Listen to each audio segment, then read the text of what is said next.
Children as young as 6 months are now participating in a COVID-19 vaccine trial. Pfizer plans to enroll more than 4,500 kids with the goal of applying for emergency use authorization for a children's vaccine by the fall. Jamie Yukas spoke with a family whose 2 young sons got vaccinated, and they're encouraging other families to do the same. For parents, Otavio and Zenaida Good, the first step to getting back out into the world was getting their family vaccinated. Their sons, 3-year-old Andal and 8-month-old Soren, were among the first kids under the age of 5 to receive the Pfizer vaccine. Zenaida, who has a PhD in immunology, felt confident about signing her kids up for the phase 1 clinical trial at Stanford.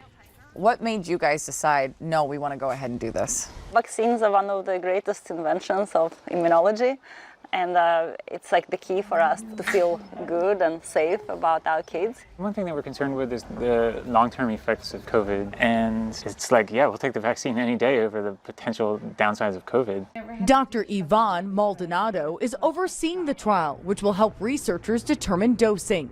The goal is for kids to have a strong immune response with minimal side effects. Children have a tendency to develop fevers more often than adults do in general.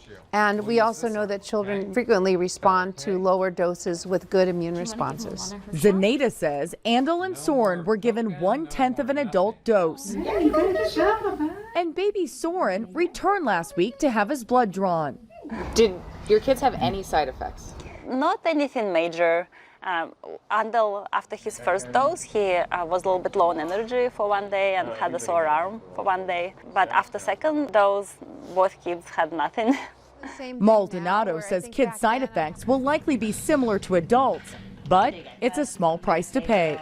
COVID is the 10th most common cause of death in children in the U.S. right now. It is causing children to be sick with a disease for which we don't know the long-term effects. For the Good family, shots also mean they're more comfortable at some of their favorite places, like the park.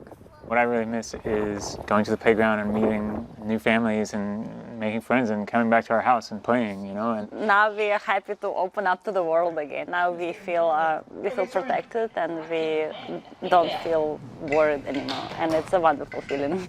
Jamie Yukas, CBS News, Los Angeles. Researchers will use blood work to determine how strong the vaccine response is at fending off the virus. If the children don't generate enough antibodies, they can return for a higher dose. Well, still ahead at noon, crispy, juicy chicken wings with a homemade sauce. We'll head to the Mr. Food Test Kitchen next.